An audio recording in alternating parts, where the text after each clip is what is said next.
Du Père et du Fils et du Saint-Esprit. Amen. Seigneur, la Bible nous enseigne clairement que c'est toi qui as suscité Marie dans l'économie du salut.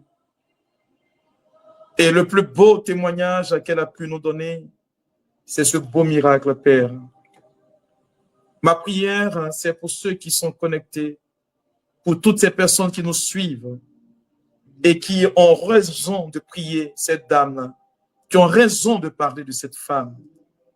Merci pour ceux et celles qui nous suivent et à qui tu feras du bien. Merci de rejoindre chacune de nos personnes. Merci de nous donner l'opportunité de vivre dans la dimension de ton amour et de nous garder fidèles à ton alliance, toi qui es Dieu, pour les siècles sans fin. Amen.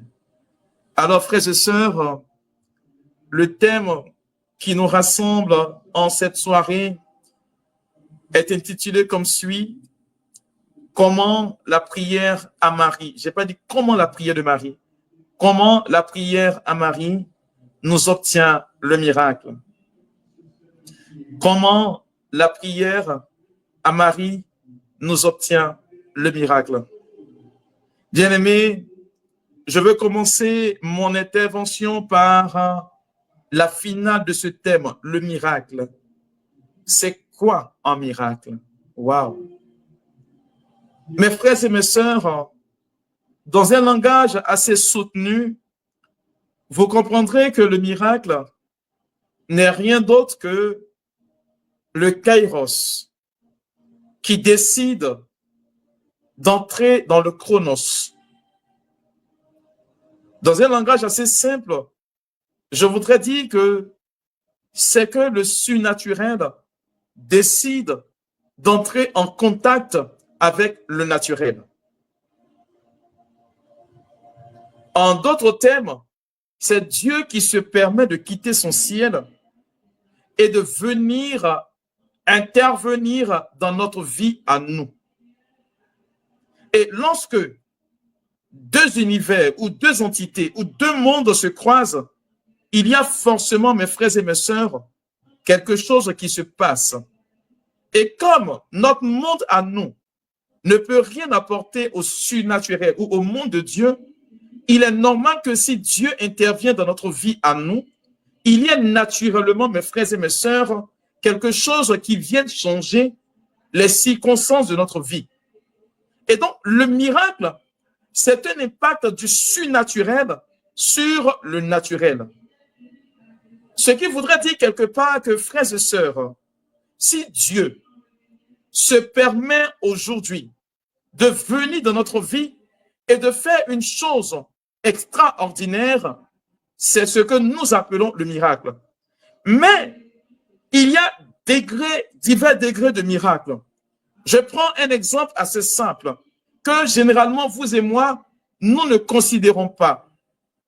Pour ceux qui ne le savent pas, quand une personne dort, dans le latin, il est dit une personne qui dort, on dit defunctus, c'est-à-dire qui n'est plus en fonction.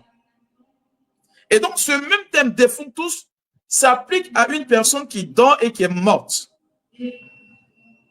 Comprenez, mes frères et mes sœurs, que si d'aventure, le miracle s'applique à une personne, dormir s'applique à la fois à une personne qui est décédée, le simple fait de revenir à la vie de par son réveil est pour nous un miracle. Parfois, nous attendons des faits extraordinaires qui viennent de Dieu, alors que on ne sait même pas apprécier le peu qui est juste à côté de nous. C'est en ce sens que dans les évangiles, vous trouvez le Christ. Quand on l'accuse de faire ses délivrances et ses miracles par Belzéboul, il leur dit ceci: si naturellement, c'est par le doigt de Dieu que j'interviens dans votre vie, c'est que le royaume des cieux est arrivé parmi vous. Alors, mes frères et mes sœurs, comprenez que le miracle n'est rien d'autre que le royaume de Dieu qui interfère dans notre vie, qui vient dans notre vie. Dans la prière que Jésus enseigne à ses disciples, en Matthieu le chapitre 6, du verset 9 au verset 11 et 12, il est dit dans la prière du Notre Père qui est au-dessus, que ton règne advienne, que ton règne vienne, que le royaume de Dieu vienne en notre monde. Ce qui veut dire que par essence, Dieu a toujours désiré, quand nous nous basons sur la prière de Jésus-Christ, que naturellement, son désir que notre vie de tous les jours soit l'expression de son miracle. Je veux que tu réalises, frère, je veux que tu comprennes, sœur, que quand nous parlons de miracle et de l'intervention de Dieu dans la vie d'une tierce personne, ça entre tout simplement dans l'amour de Dieu qui se déploie pour notre humanité. Et je voudrais dire à vous qui nous écoutez que Dieu nous aime. Il nous aime bien au-delà de ce que nous pouvons imaginer ou que nous pouvons croire. C'est la raison pour laquelle, si d'aventure, Jésus dit que le règne de Dieu est déjà advenu dans notre monde, cela suppose, frères et sœurs, que chaque jour que Dieu fait, il nous accorde son miracle. C'est en cela, mes frères et mes sœurs, que dans le livre des Lamentations, au chapitre 3, le verset 21, la Bible nous enseigne ceci, que les bontés du Seigneur ne sont pas épuisées, mais chaque matin, elles se renouvellent. Mes frères et mes sœurs, ce qui voudrait dire impérativement et dans une logique assez simple, que Dieu se permet chaque jour d'opérer des miracles dans la vie de chacun d'entre nous. Alors, je voudrais que tu prennes un temps soit peu, que tu regardes un temps soit peu dans ta vie l'intervention de Dieu. Aujourd'hui, quand nous faisons, j'ai envie de dire un résumé, quand nous faisons un temps soit peu, j'ai envie de dire un feedback dans notre vie de tous les jours, vous allez voir que autant il y a de naissance, autant il y a de mort. Mais qui choisit de venir au monde et qui choisit de mourir? C'est pourquoi je voudrais que tu comprennes que la vie que tu as est déjà un miracle. Ce que tu possèdes comme vie est déjà un miracle. Alors, j'ai envie de dire, ce que je propose comme cheminement ou thème en ce soir, c'est tout simplement te faire et te mettre dans des dispositions pour que le surnaturel de Dieu impacte naturellement ta vie. Mes frères et mes sœurs, si d'aventure, le miracle et l'intervention de Dieu dans la vie des gens a vu de leur faire du bien, voilà la précision que je voudrais apporter. C'est en vue de leur faire du bien que Dieu se permet d'intervenir dans la vie de ses enfants. Alors, le miracle, mes frères et mes sœurs, j'ai envie de dire, c'est l'ordinaire de Dieu. En d'autres termes, dans un langage assez simple, lorsqu'une personne a pour habitude d'utiliser le même parfum et que l'on reconnaît que c'est son parfum, là où la personne passe, elle laisse naturellement l'odeur de son parfum. Ce qui voudrait dire quelque part que nous qui sommes habitués à ce parfum, quand la personne passe et que nous venons après cette personne, on dit, tiens, il y a une personne qui est passée. Or, la vie dans laquelle nous sommes n'est rien d'autre que le passage naturel de Dieu. Ce qui voudrait dire que Dieu pourvoit chaque fois à nos besoins en nous accordant, mes frères et mes sœurs, la capacité de jouir de ce qu'il est Dieu et du coup de ses miracles dans notre vie. Alors, je voudrais que vous compreniez ceci. Dans la prière du Notre Père, lorsque Jésus se dit, tu permets de dire, donne-nous en ce jour notre pain quotidien. Regardez jusqu'où va le miracle de Dieu et dont nous ne nous en rendons pas compte. Je n'ai pas encore touché le thème de la prière à Marie. Mais Jésus dit en Matthieu le chapitre 6, au verset 33, il dit déjà à partir du verset 25 jusqu'au verset 34, il commence à dire ceci, ne vous inquiétez pas de ce dont vous allez manger ou boire, ni de quoi vous allez vous vêtir, car ce sont les païens qui recherchent cela. Regardez jusqu'où va la bonté de Dieu. Il dit qu'en réalité, si vous cherchez en premier lieu le royaume des cieux et sa justice, ces besoins auxquels tous les hommes font face, vous sera donné naturellement. Regardez l'amour et la bonté de Dieu. Ce dont après quoi notre humanité court après, et que des gens, quand ils perçoivent ces choses-là, disent que c'est miracle, Jésus dit clairement que ça fait partie de la bonté de Dieu. Ça fait partie de la bonté de Dieu. Alors, vous allez voir que parfois, on rend des témoignages pour des choses et vraiment, moi personnellement, ça m'irrite un peu, ça, pour des choses que Dieu donne ordinairement, quoi. Manger, dormir. Mais c'est lorsque nous refusons de voir l'intervention de Dieu au cœur de notre humanité. C'est lorsque nous refusons de regarder les choses que Dieu nous donne au quotidien, que quand le Seigneur se permet de nous reprendre en nous accordant ces choses après, on crie partout que c'est miracle, sinon que c'est dans l'ordinaire de Dieu. Je vais te dire réellement ce que le miracle de Dieu produit dans ta vie aujourd'hui. Frères et sœurs, si nous entrons dans cette mentalité, si nous entrons dans cette catégorie de ce que le miracle est l'intervention de Dieu, ce qui voudrait dire qu'il y a des interventions qui doivent en principe surprendre les êtres humains. Il y a des interventions divines qui doivent en principe marquer, j'ai envie de dire, l'intellect humain. Pour que nous puissions comprendre qu'il y a ce que nous appelons miracle pour le commun des pécheurs, et puis il y a miracle pour les enfants de Dieu. Parce que Dieu, quand il opère un miracle, ça surprend et à la fois celui qui est chrétien et davantage celui qui est païen.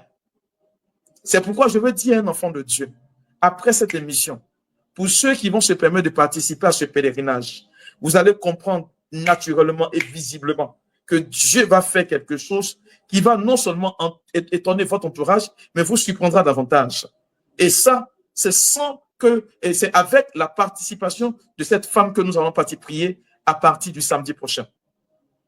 Mes frères et mes sœurs, et donc si le miracle est que Dieu intervient dans notre vie, il y a la façon d'ordinaire de Dieu et puis il y a la façon extraordinaire de Dieu. Alors, je vais monter maintenant d'un cran pour vous parler de la dimension du miracle qui relève de la dimension de notre foi et qui naturellement est pour nous chrétiens. Je ne dis pas pour les païens. Un païen, quand il n'a pas à travailler et qu'il obtient un travail, on dit pour lui que, oh, Dieu a fait un miracle. C'est pas un miracle. Ça fait partie de la bonté de Dieu qui intervient dans sa vie. Je veux que tu montes à une dimension plus haute. Parce que pour la plupart du temps, Dieu n'arrive pas à intervenir dans notre vie. Il n'arrive pas à nous donner ce dont il veut nous donner parce que nous sommes limités par son action. Et donc, si d'aventure, le miracle est l'impact de Dieu dans la vie de quelqu'un, cela veut dire, mes frères et mes sœurs, on n'a nullement pas le droit de limiter l'action de Dieu dans notre vie. On n'a nullement pas le droit de limiter l'agir de Dieu dans notre vie. Parce qu'en le faisant, on limite l'intervention de Dieu. Et donc, parfois, vous allez trouver des gens qui ne peuvent même pas croire un seul instant, je dis bien, qui ne peuvent même pas croire un seul instant que Dieu est capable de faire certaines choses. Et du coup, qu'est-ce qui se passe? On est tout de suite bluffé. Ah, il a fait, oui, Dieu est capable de faire. Alors, je voudrais que vous compreniez quelque chose. Lorsque des gens de l'époque du Christ, et même après le Christ, ont commencé à témoigner de la bonté de Dieu, ils ont dit, waouh, des dieux sont descendus parmi nous. Pourquoi? Parce que ce sont des choses que les hommes de ce monde n'arrivent pas à faire. Voilà là où se trouve Dieu. Dieu, c'est lorsque les hommes ne peuvent pas intervenir que lui, il intervient. Mais tant que les hommes peuvent intervenir, je n'appelle pas cela un miracle. C'est pourquoi vous allez comprendre, mes frères et mes sœurs, que dans tout le ministère public de Jésus-Christ, là où il est intervenu, là où Dieu est intervenu, il y a eu forcément et naturellement que des gens étaient subjugués. Ils ne s'attendaient pas à cela. Je prends des exemples assez particuliers. La femme qui pendant 38 ans était courbée. Il dit, voici quelqu'un qui pendant 38 ans est courbé. Il a redressé cette femme-là parce qu'elle est fille de Dieu. La femme qui saignait pendant 12 ans, qui avait tout essayé et que naturellement, la médecine était incapable de lui accorder la guérison. Quand tu regardes un mort que Jésus ressuscite, mes frères et mes sœurs, je voudrais que vous ne vous accommodiez plus à ce que les hommes peuvent vous donner. Je voudrais que vous ne puissiez plus regarder dans la dimension de ce que les hommes peuvent vous donner. Je voudrais que vous regardiez là où Dieu est capable de réagir et que l'être humain n'a plus sa main. Alors, par définition pour les chrétiens, le miracle, c'est quand un être humain n'est pas capable de faire des choses et que ce que Dieu fait ne cadre pas avec l'entendement humain. Voilà ce que nous appelons miracle. Et cela est déterminé, mes frères et mes sœurs, par la dimension de ce que tu as comme foi. Or, pour que Dieu intervienne dans ta vie, il va falloir qu'il puisse t'apprécier. Dans la lettre aux Hébreux, le chapitre 11, le verset 6, la Bible nous enseigne ceci, que sans la foi, il nous est impossible de plaire à Dieu. Pour qu'il y ait un miracle, il faut que tu plaises à Dieu. Je ne te parle même pas encore de prière. Pour qu'il y ait la foi, il faut que tu plaises à Dieu. Je ne te parle même pas encore de la prière à Marie, parce que j'ai envie de dire, c'est un autre niveau, c'est un autre level. Si vous remarquez bien, mes frères et mes sœurs, si nous devons plaire à Dieu, il ne s'agit pas seulement que de venir chercher des choses, par exemple des habits, ou qu'on va voyager, on a besoin de papier. Ça, là, les hommes donnent. Mais c'est quand on te dit qu'on ne te donne pas, et ça touche jusqu'à, et puis ça descend sur toi. Bon, toi-même, tu es étonné. Voilà ce qui va t'arriver. C'est la raison pour laquelle, aujourd'hui, nous, chrétiens, on est là en train de chercher chichitement des petites choses. Oh non, non, non, non, non, non, non. Moi, je te dis, quitte cette mentalité-là. Quitte cette mentalité. Ne limite pas l'agir ou l'impact de ton Dieu. Parce qu'il va au-delà, il part au-delà, il fait des choses au-delà. Mais si tu t'accommodes à des petites sommes, à des petites choses, mais attends, quand tu vas te donner le plus grand, c'est que tu vas mourir. Moi, je veux te dire ceci. Rien ne peut limiter l'impact de Dieu dans ma vie. Rien ne peut déterminer ce que Dieu fait pour moi. Et il faut que tu comprennes cela. Ne reste pas dans les semblants de ainsi de suite. Là où ton esprit est fermé, là où ta mentalité est fermée, Dieu n'interviendra pas. Lorsque nous parlons de la prière à Marie, regardez ce qui se passe déjà. D'ailleurs, ce thème sera abordé dans l'Annonciation.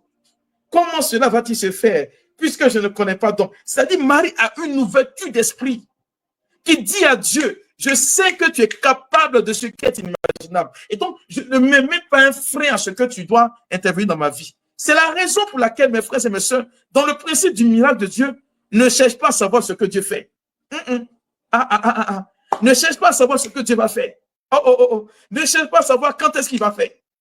Et c'est là que tu peux donner l'opportunité à Dieu d'agir librement et largement dans ta vie. Pourquoi? Parce qu'avec Dieu, tant que tu ne risques pas, tu n'obtiens pas. Parfois, des gens viennent nous menacer. Des gens viennent dire des choses sur nous. Ils viennent dire ceci, cela va arriver, oui, ainsi de suite. Et puis après, si Dieu n'a pas décidé, rien n'arrivera. Parce qu'il est à l'origine de toutes choses. L'évangile sur Saint Matthieu nous dit quoi? Il fait pleuvoir sur les justes comme sur les mauvais. Il n'a pas dit que c'est le mauvais qui reçoit d'abord. On dit que c'est le juste d'abord. Oui! Il n'a pas dit qu'il fait lever son soleil sur les méchants, les bons. D'abord les bons. Ce qui veut dire ceci. Si dans ta qualité de bon ou d'enfant de Dieu ou de personne juste, tu entres dans cette dimension glorieuse de ce que Dieu est en train de faire, frère, sœur, je veux te déclarer ceci, que Dieu réalise pour toi l'inimaginable. Tu es malade. Et puis tu es en train, Dieu fait et puis il achève. Il l'achève toujours. Mon Dieu n'est jamais en retard. Et puis quand il commence, il finit. C'est pourquoi je te parle du miracle. Alors, mes frères et mes sœurs, comment la prière à Marie, je n'ai pas dit comment la prière de Marie, comment la prière à Marie nous obtient cette dimension du surnaturel. Comment est-ce que on prie Marie et puis ça descend? Ça part du principe même de cette femme-là. Parce que nul ne peut se lever prier la Vierge Marie comme cela. Je suis désolé. Aïe! Saint-Louis-Marie Guillaume de Montfort dit ceci. Nul ne vient à Marie si le Christ ne l'attire vers lui, et vers elle du moins. Pour soutenir en faisant comprendre, en vous faisant comprendre et accepter que dans la dimension de la prière à Marie, il y a quelque chose qui s'impose. Je n'ai pas dit la prière de Marie. La prière que tu adresses à la Vierge Marie, il faut être d'une dimension assez particulière pour dire que je vais adresser une prière à cette femme-là. Parce que quand on regarde, elle a parlé très peu. Oui, mais l'impact de son agir, ou pardon, son impact dans l'économie de notre salut, waouh, ça détruit toute chose, ça bouleverse toute chose. La prière à Marie, mes frères et mes sœurs, est une prière qui d'abord est introduite dans la dynamique, je dis bien, est introduite dans une dynamique particulière. Salut Marie Guillaume Montfort vous parle des 7 faux dévots à Marie. Des gens qui prient très mal la Vierge Marie. Oui, on prie très mal la Vierge Marie. Pourquoi? Parce que la prière à Marie, mes frères et mes sœurs, la première dimension de la prière à Marie, c'est la dimension de la gratuité. La première dimension à Marie qui peut vous ouvrir le ciel, c'est la dimension de la gratuité. Pourquoi? Le miracle de Dieu n'attend pas de récompense. Le miracle de Dieu n'attend pas la récompense. C'est pourquoi vous verrez que dans l'histoire de l'Église, toutes les apparitions de la Vierge Marie ont recours, mes frères et mes sœurs, à prier pour la conversion des pauvres pécheurs, à prier pour la conversion des plus grands pécheurs. Et donc, tu vas voir que c'est la dimension de la gratuité qui donne la possibilité, mes frères et mes sœurs, à ouvrir le ciel de Dieu. Quand Dieu sent, mon frère, ma sœur, dans l'élan de ton cœur, que tu as cette dimension de la gratuité, je te pose une question. Qu'est-ce que Dieu ne peut pas t'obtenir? Regardez tous ceux pour qui Dieu a opéré des miracles, tous ceux pour qui Dieu a intervenu puissamment, ou de qui on dit qu'ils sont amis de Dieu.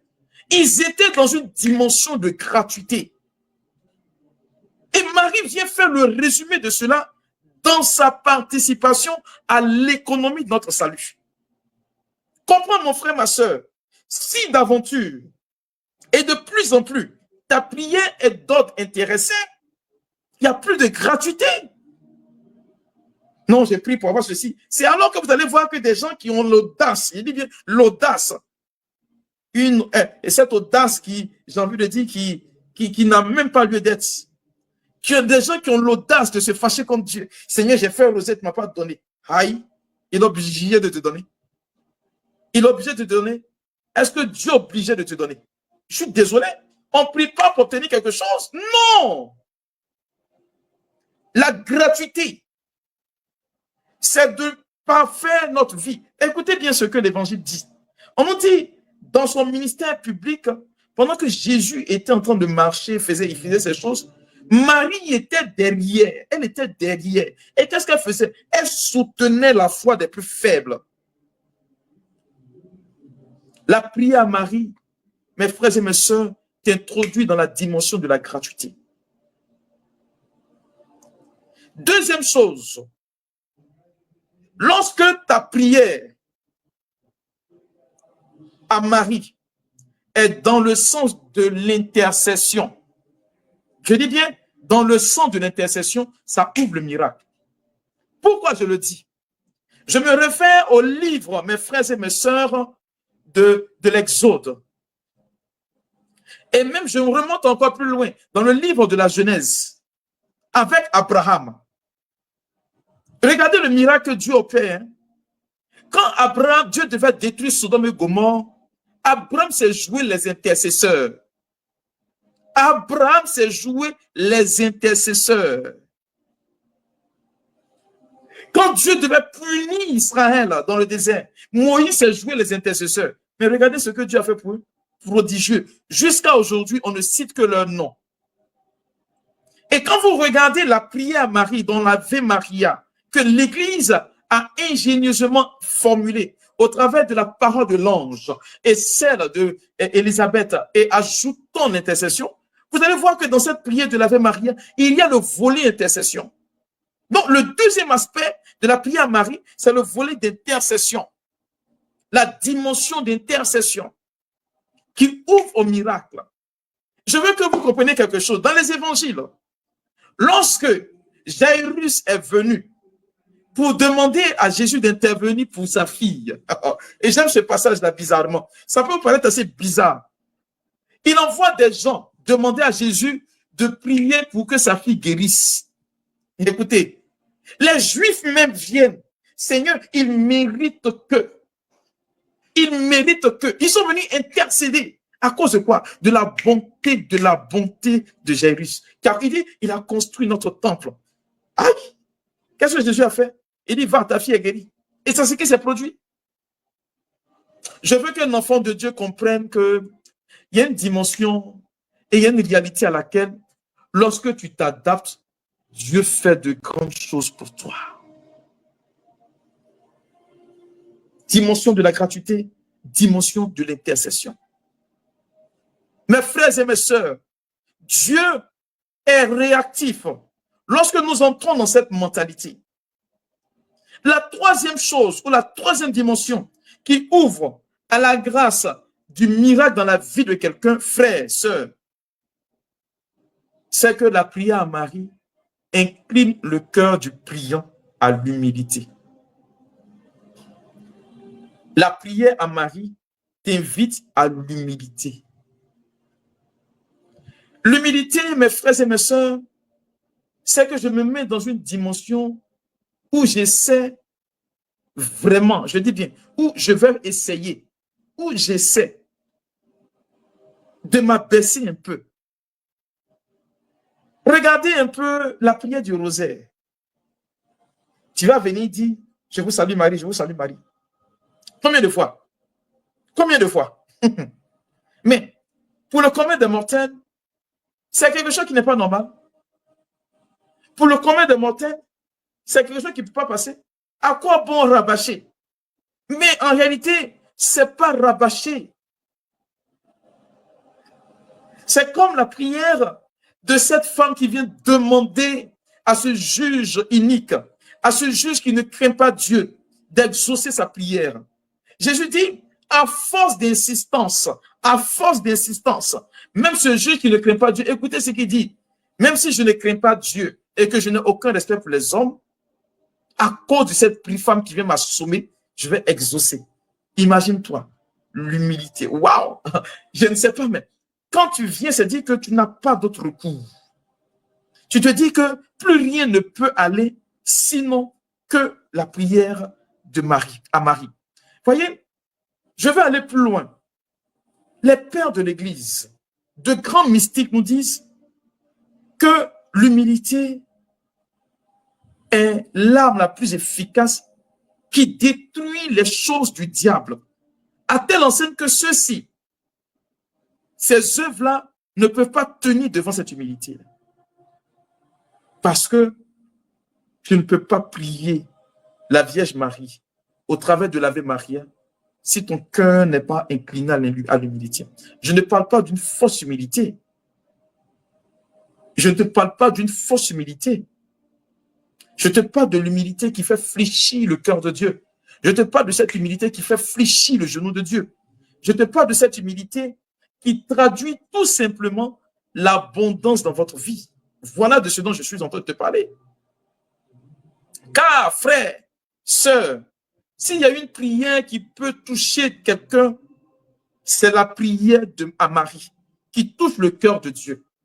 Parce que Dieu ne peut pas rester insensible. Waouh, il peut pas, c'est pas possible. Pierre va dire que le Dieu s'oppose aux orgueilleux, mais aux humbles, il accorde manifestement sa grâce. Aux humbles, il accorde manifestement sa grâce. Waouh!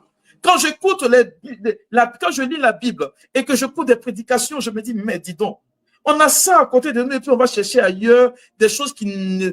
Non, mes frères et mes sœurs, je ne peux pas comprendre qu'une personne qui s'est vêtue à prier la Vierge Marie, qui s'est vêtue à entrer dans la dynamique de Marie, ne puisse pas être une personne humble.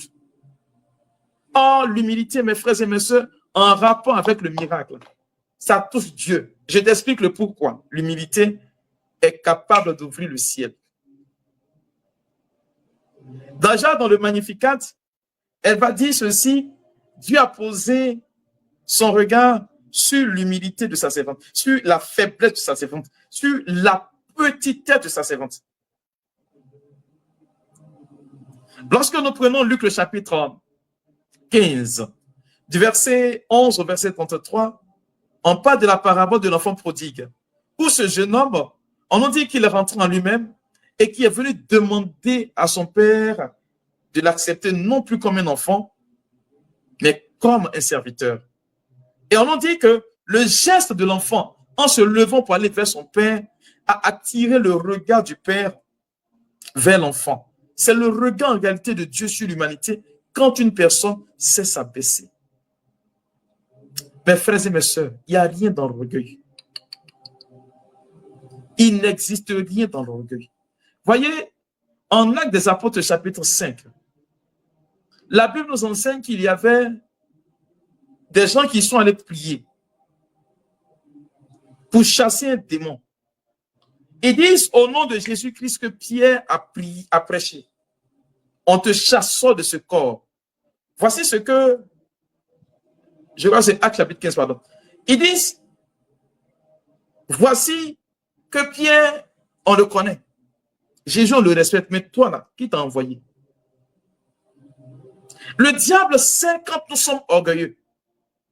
Et si vous remarquez bien, la plupart de nos chutes, je vous assure, mes frères et mes sœurs, ça vient de notre orgueil. Parce que c'est là que le diable nous attend.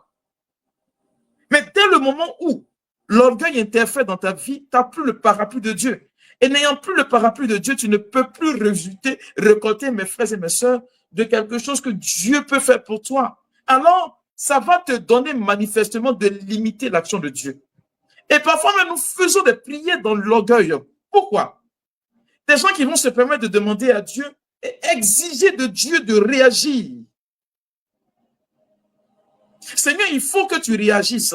Il faut que tu fasses un miracle. Mais la prière de Marie te dit, Seigneur, mais que ta volonté se fasse. Moi, j'ai prié. Je sais que ma prière est efficace. Mais je ne peux ne pas savoir à quel moment tu interviendras. Je peux ne pas savoir où est-ce que tu interviendras. Mais la chose dont j'en suis sûr, c'est que tu interviendras favorablement pour moi. Point barre.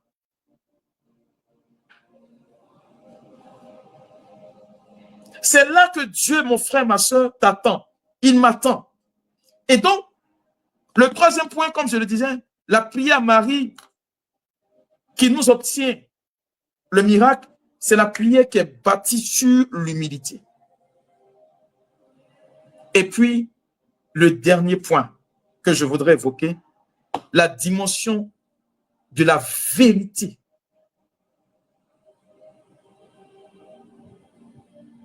La dimension, je ne sais pas si j'ai cité cela, la dimension de la vérité dans la prière.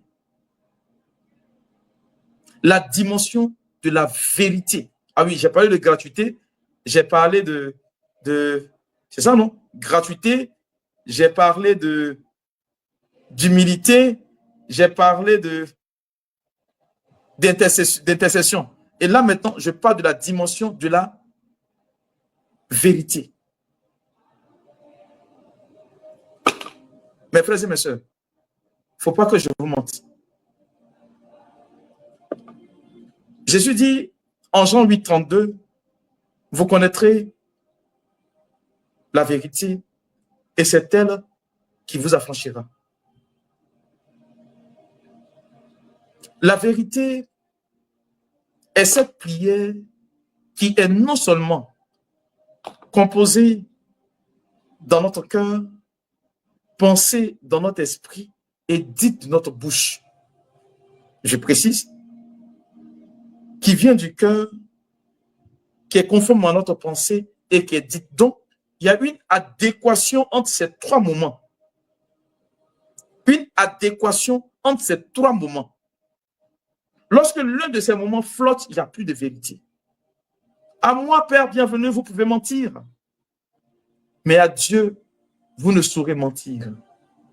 Et ça, je voudrais vous l'indiquer. Il y en a qui vont jusqu'à mentir même dans la prière. Or, Marie, quand tu t'adresses à elle, elle t'introduit dans une dimension véridique. Je dis bien véridique. Une dimension de la vérité. On ne prie pas pour faire semblant. Souvent, vous rencontrez des personnes fâchées, mais comme elles ont une formule stéréotypée dans leur esprit, ah, Seigneur, je te dis merci pour la vie que tu m'as. C'est vrai qu'il faut rendre grâce à Dieu. Mais le merci que tu dis là, est-ce que c'est un merci sincère? Est-ce que c'est un merci qui vient de ton cœur, qui est pensé par ton cœur, qui est pensé par ton esprit et que tu le dis de ta bouche? Rappelez-vous de Jésus qui dit ceci: laissez venir à moi les enfants, car le royaume des cieux appartient à ceux qui leur ressemblent. Pourquoi Jésus fait la comparaison du royaume des cieux avec les enfants?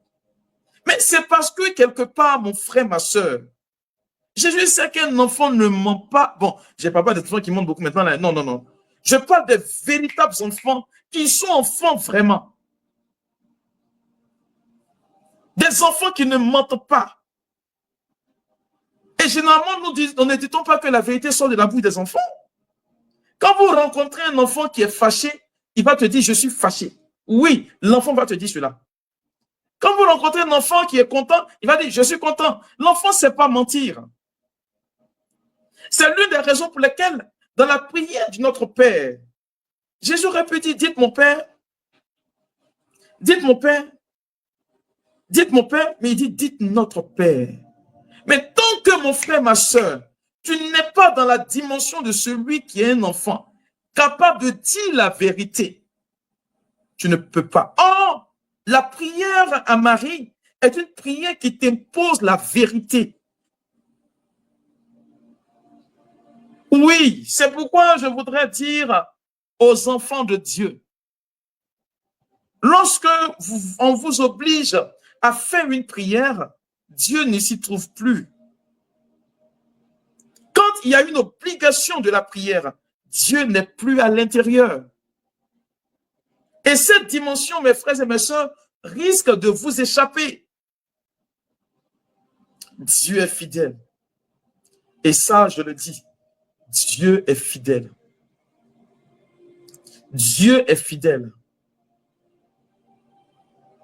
Si l'on ne fait pas attention, si l'on ne fait vraiment pas attention, nous allons entrer dans une dynamique qui va nous détruire.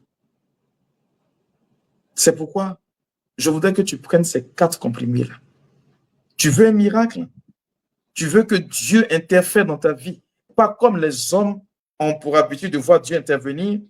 Alors, 4 choses. 4 choses. Oui, 4 choses. 4 choses que nous avons essayé de développer pendant cet enseignement qui te seront vraiment utiles. Quant à la prière à Marie, premièrement, la prière à Marie incline ton cœur à la gratuité. La prière à Marie, deuxièmement, incline ton cœur à l'intercession. Troisièmement, la prière à Marie incline ton cœur à l'humilité. Et la 4e chose, la prière à Marie incline ton cœur à la vérité. Avec ces 4 piliers, je t'assure que le ciel te sera ouvert. C'était juste un avant-goût de ce qui va se passer déjà le samedi, ce week-end dont je suis en train de parler, du samedi 10 au dimanche 11.